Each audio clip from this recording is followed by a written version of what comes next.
Assalamualaikum warahmatullahi wabarakatuh. Kali ini penulis ingin bahas soal motor baru Honda CBR 150R. Ya, jadi motor ini update-nya terus ditunggu-tunggu ya. Jadi beberapa kali update itu update kecil. Ada yang berubah sedikit tampilannya, ada yang dipanjangkan visornya, ditambah lampu klip belakangnya kalau ngerem. Nah, yang update kali ini adalah update yang bisa dibilang macor, gak enak ngomongin, macor, mantap. Facelift besar karena ya tampilannya jadi berubah total. Tapi sekaligus juga ada yang ya jadi ada yang ditunggu-tunggu dipenuhi, ada yang ditunggu-tunggu nggak dipenuhi. Mungkin selera ya, tapi ya penulis bahas satu-satu lah. Maaf. Dari sisi tampilan bisa dibilang lebih oke, karena ya CBR yang baru ini mengusung tampilan depan ala CBR 250RR.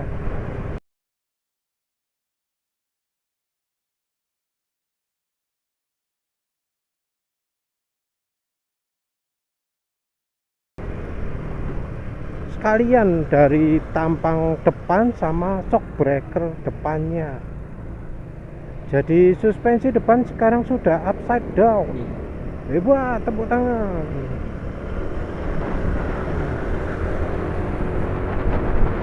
Tapi ya sih. Tapi kayaknya bukan yang tipe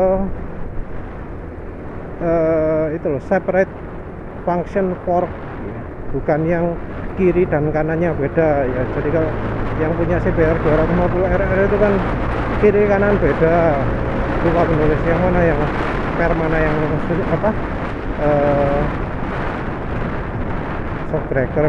Tapi kalau yang di SFF itu beda antara kiri dan kanan, katanya bisa lebih ringan.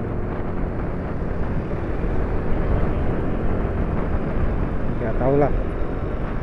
Yang jelas punya Honda CBR 150R kayaknya bukan itu, kayaknya. Tapi entah sih mana yang lebih murah, bisa aja biaya produksinya malah lebih murah yang separate function itu ya. Nggak tahu lah, tapi itu nggak ada penjelasannya, mungkin nanti belakangan ada.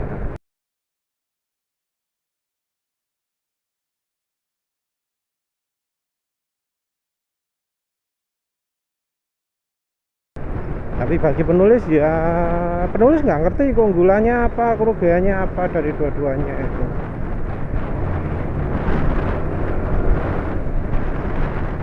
Yang jelas tampilan depannya dari CBR 250R ini juga di copy paste, no problem sih. Merek-merek sendiri mau diturunkan kemana-mana ya karpe kan, terserah Hondanya, bukan masalah serius.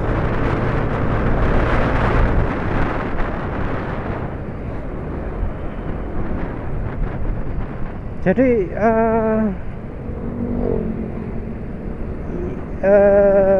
tampilan depan ini penulis enaknya ngomong gimana ya.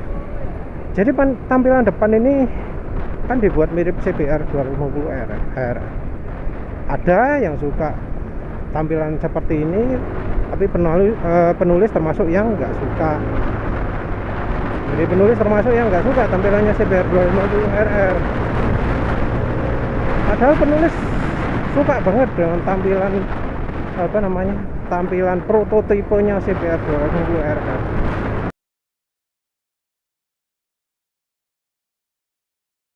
Tapi begitu lihat hasil produksinya, motor versi produksinya, penulis nggak suka. Yang nggak suka itu apa? Bagian lampu depan. Bagian lampu depannya itu menurut penulis jelek. CBR 250 RR itu menurut penulis jadi cakep kalau lampu depannya, bagian lampunya itu disembunyikan.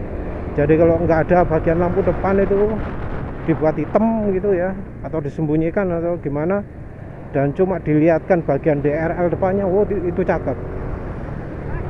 Cakep. Nah, sayangnya yang di CBR 150R itu juga sama. Jadi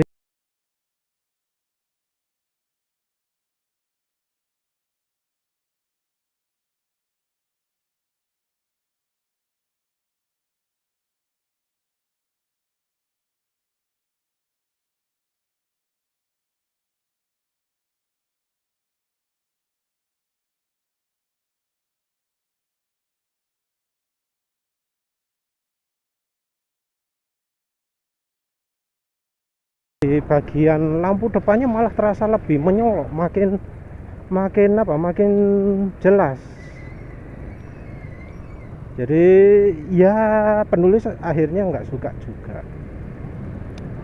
Entah ya kalau dilihat secara langsung, karena kalau lihat di foto itu masalahnya yang nukang fotonya itu loh, mesti fotonya sambil jongkok, sambil tiarap, sambil jongkok.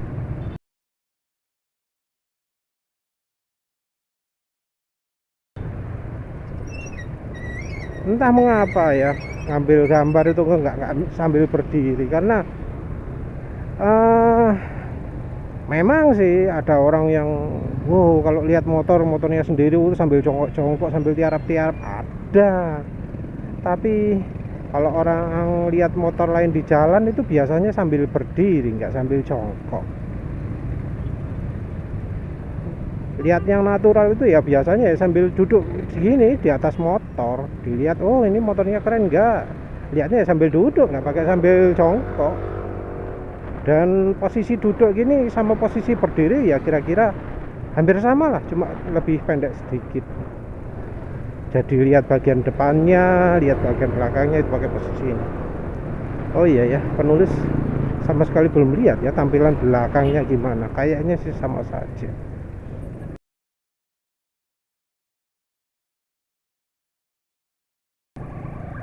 Nah, yang jelas kalau tampilan depan dilihat dari samping atau dilihat dari depan, penulis merasa bahwa ya CBR 150R ini yang baru tampilannya masih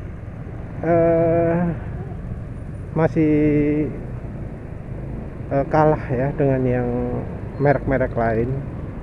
Bahkan dibanding model lama menurut penulis penurunan. Jadi penulis lebih suka tampilan yang lama.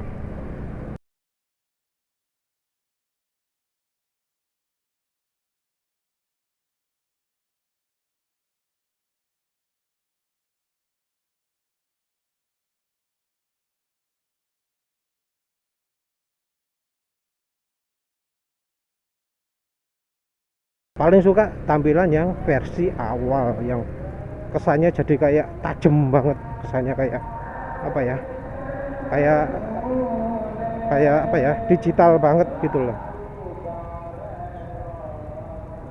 Jadi kesan tajamnya dapat. Kalau yang apa versi facelift berikutnya makin bulat, nah, kesannya makin polos.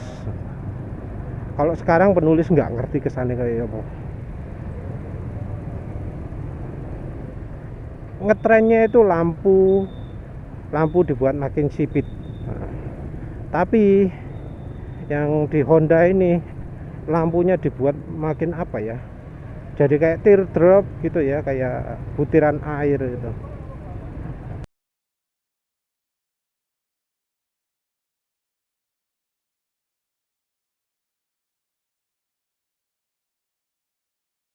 Kayak nggak matching dengan tampilan sportnya.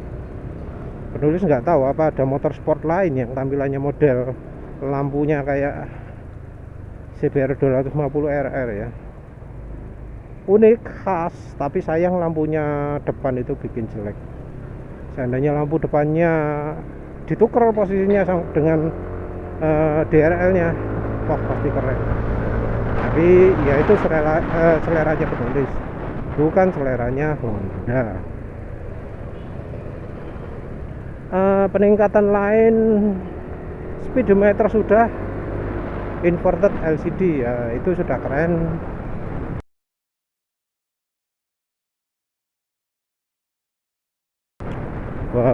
Walau ya cuma warna biru gitu, tapi ya menurut sudah keren lah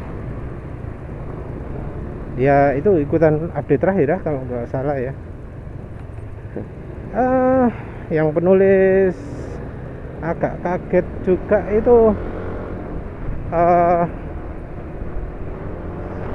nggak ada Smarty.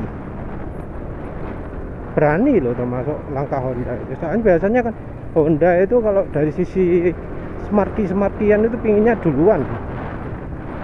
Entah kenapa kok ini update sudah termasuk baru tapi nggak dipakai sekalian Smarty. Padahal ya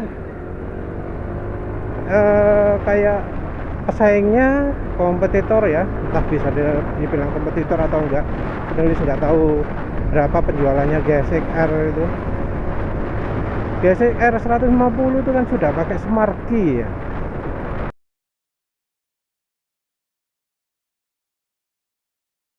Sudah lama, malah ya sudah sering jadi berita bahwa motor GSX-R 150 itu sulit dicuri ya. Jadi ya apa ya, jadi kayak kesannya ketinggalan gitu. Oke, R15 masih belum dilengkapi apa Smarty, tapi apa, tapi kan apa namanya, motor MX King itu yang baru kan sudah pakai Smarty. Jadi kalau apa ada update-nya R15 bisa dipastikan sudah pakai Smarty. Bahkan bisa jadi tanpa merubah tampilan pun Yamaha bisa aja mengeluarkan versi Smarty dan versi koneksi ke HP. Jadi tampilan nggak dirubah, cuma mungkin dirubah sedikit tok, rubah ekornya kayak, rubah apa lampu depannya dikit kayak, bisa aja Yamaha akan melakukan itu.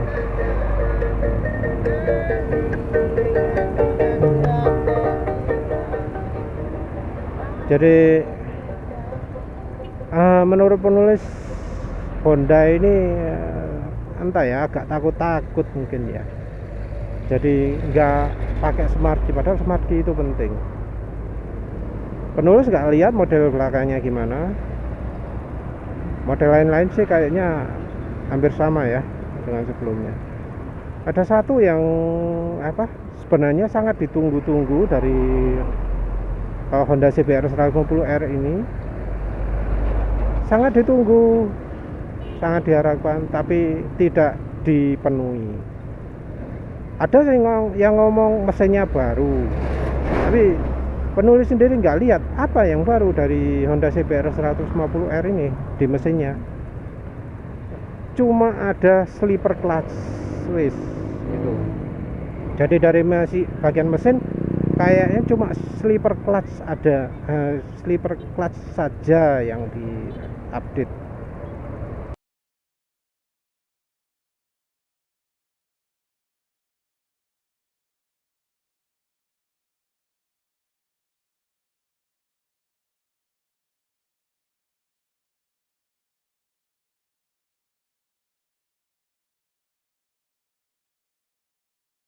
Nggak dijelaskan apa ada update lain-lain di mesin. Kompresi mesin mungkin masih tetap ya, tapi ya sebenarnya sudah tinggi ya kompresi mesinnya Honda itu. Jadi mesin tenaganya tetap nggak berubah, sama sekali nggak berubah. Nah ini mestinya yang bisa jadi bahan kekecewaan dari yang sudah nunggu-nunggu. Karena ya memang benar motor bisa di-upgrade, tapi ada beberapa orang itu yang memilih untuk tidak pakai upgradean gitu.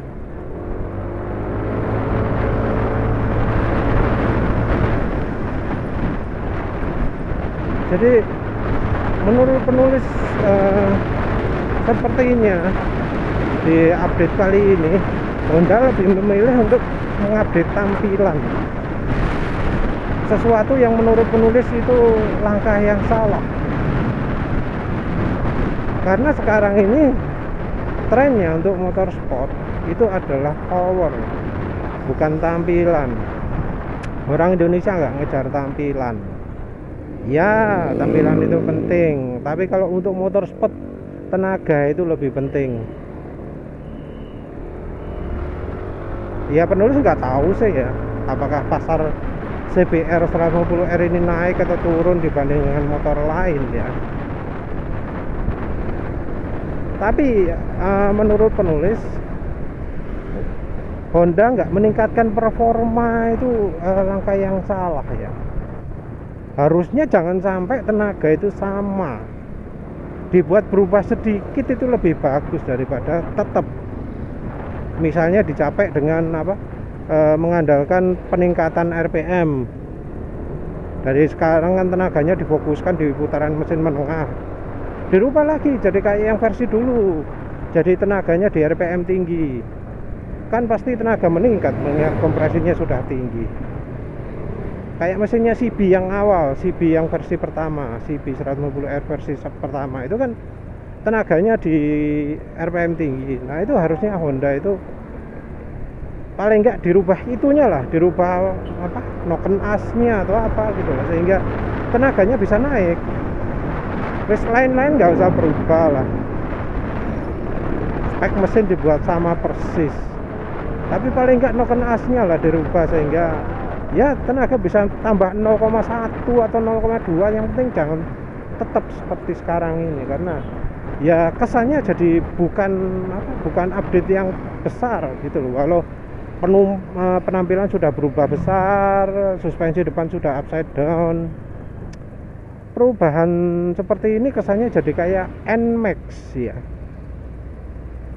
NMAX tapi kan berubah total. Ini yang penulis maksud NMAX 2015 jadi 2018. Jadi kan di NMAX 2018 itu dikasih skok belakang tabung. Nah, kesannya itu update kali ini dari CBR 150R itu seperti NMAX itu, suspensi belakang kasih tabung. Nah sekarang update-nya suspensi depan kasih upside down.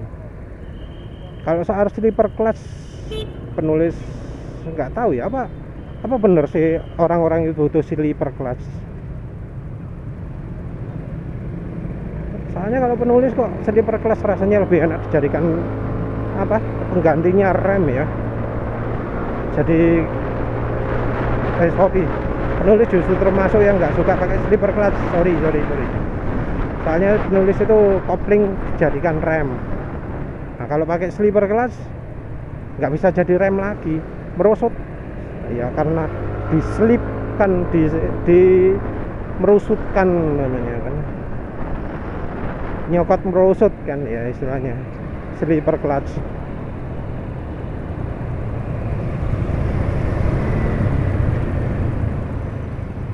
Nah adanya sleeper clutch ini mungkin ya ada bisa dibanggakan. Nah, ini ngomongnya jadi oh ini koplingnya jadi enteng karena ada sleeper clutch wis gitu toh. Kalau yang soal lain-lain entah butuh entah enggak ya. Masa rider yang sekelas CBR gini masih masih mementingkan soal masih mementingkan sleeper clutch. Soalnya kan rider itu sekarang kayaknya bukan berkendara di sirkuit ya yang terutama, tapi di jalan ya, kecuali memang kalau di Jakarta mungkin ya motor-motor sport larisnya di Jakarta kali ya.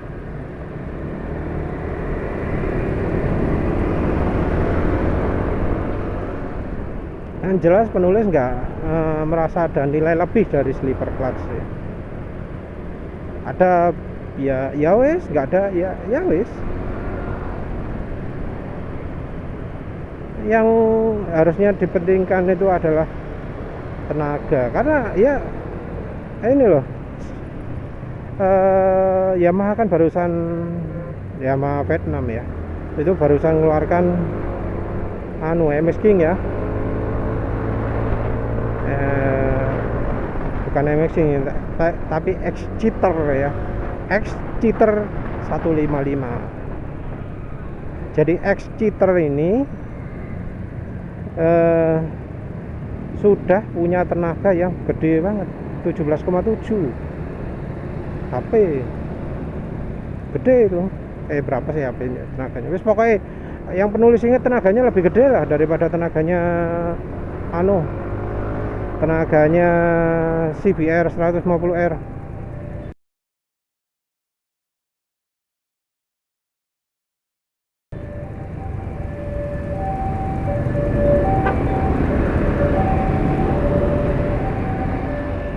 Ya nggak bisa dibuat main-main tenaganya yang CBR 100 MS King 155 ini, karena selain tenaga yang gede, motornya juga ringan, lebih ringan, 121 kg. Honda CBR 135 ya, terasa ya, power to weight-nya jauh lebih unggul. Harusnya ya yang diharapkan konsumen, mestinya itu tenaga mesin itu paling enggak setara lah dengan MS King ya, jangan sampai di bawahnya. Kalau di bawahnya ya turun derajat banget.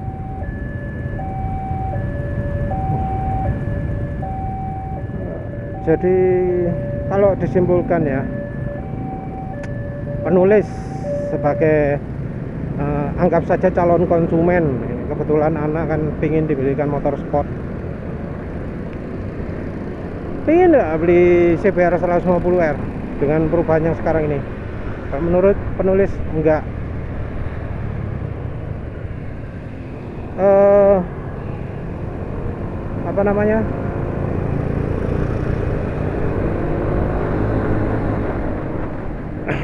Upside down itu bukan sesuatu yang mutlak ya bagi penulis. Yang penting dari sisi pemakaiannya, apa bener ada gunanya pakai upside down? Kalau nggak ada gunanya ya untuk apa gitu.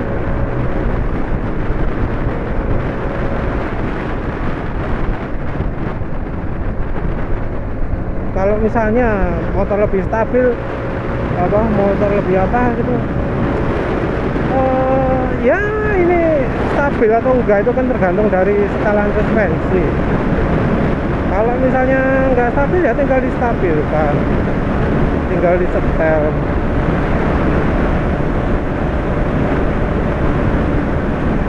Itu ya bisa kan dilakukan sendiri. Jadi motor enggak stabil pun yang menurut lain-lain ya, itu tetap bisa dibuat stabil ya. Sebenarnya stabil nggak stabil itu lebih dari pengendaliannya ya, karena ya penulis pakai motor motor Suzuki Next ya, kan empuk suspensinya, itu ya juga merasa stabil tuh.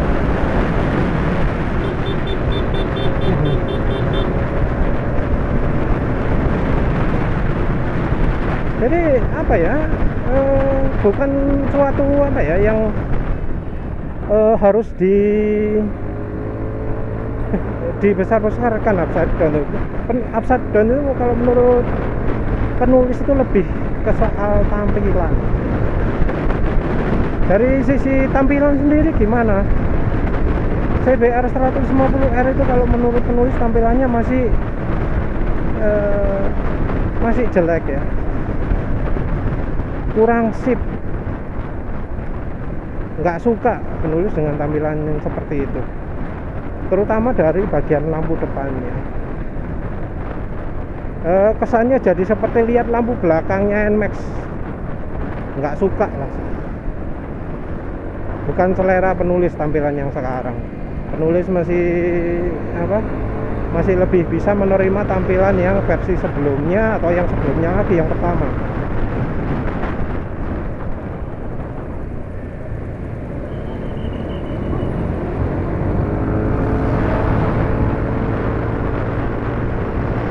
Terus tenaga apalagi nggak nambah ya, sleeper class nggak butuh ya. Wis pokoknya intinya update CBR 150R ini bukan sesuatu yang menarik bagi penulis ya. Motornya mungkin dulu masih ada kebayang, oh tampilannya masih lumayan keren. Kalau sekarang enggak.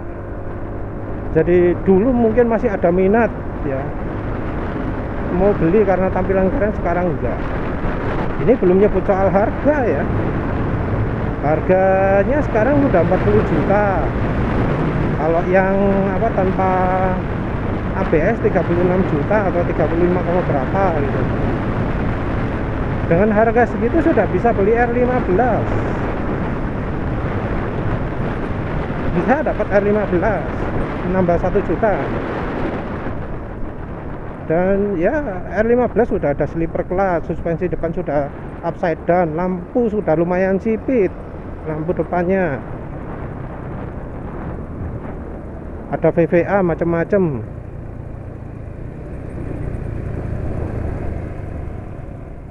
Kalau butuh ABS harga murah juga ada.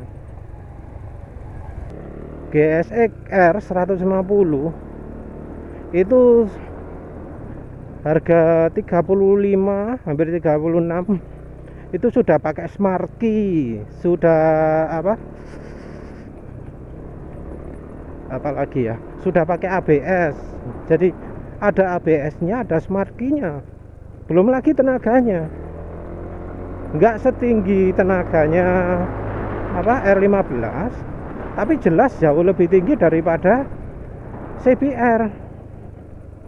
Dan kalau di jalan ya sering ya lihat GSX itu jalurnya kenceng gitu ya. Mungkin karena pemakaian motornya juga ya, karena kan kalau CBR GSX R 150 itu kan tenaganya di RPM puncak, sementara orang-orang itu biasanya kalau cari tenaga pasti pakai RPM puncak. Jadinya orang-orang yang seperti itu akan mudah sekali mendapatkan tenaga di GSX R. Sementara itu kan CBR tenaganya ada di RPM menengah. Nah, kalau orang-orang seperti ini buka limiter RPM, mengandalkan RPM tinggi kalau berkendara, ya jelas kena libas, kena injek-injek sampai naik GSX. R15 juga gitu kan, tenaga puncaknya ada di RPM mendekati limiter. Ya cuma Honda tok aja yang beda.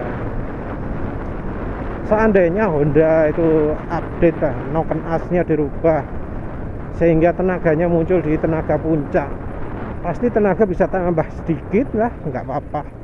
Tapi yang jelas orang-orang yang biasa di jalan itu pakai RPM tinggi, mengandalkan RPM tinggi, bakal bisa sangat merasakan manfaatnya. Mereka jadi bisa lebih kencang naik CBR karena mereka itu mengandalkan akselerasi bukan dari tenaga tapi dari RPM tinggi.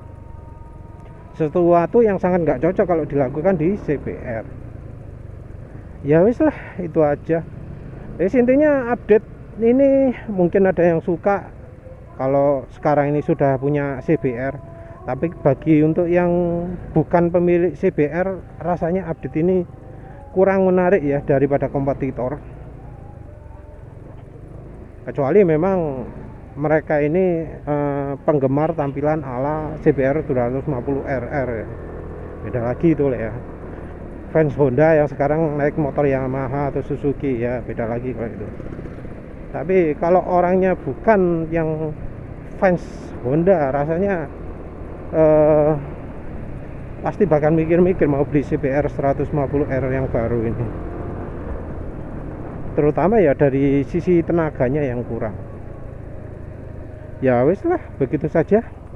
Terima kasih sudah menonton. Assalamualaikum warahmatullahi wabarakatuh.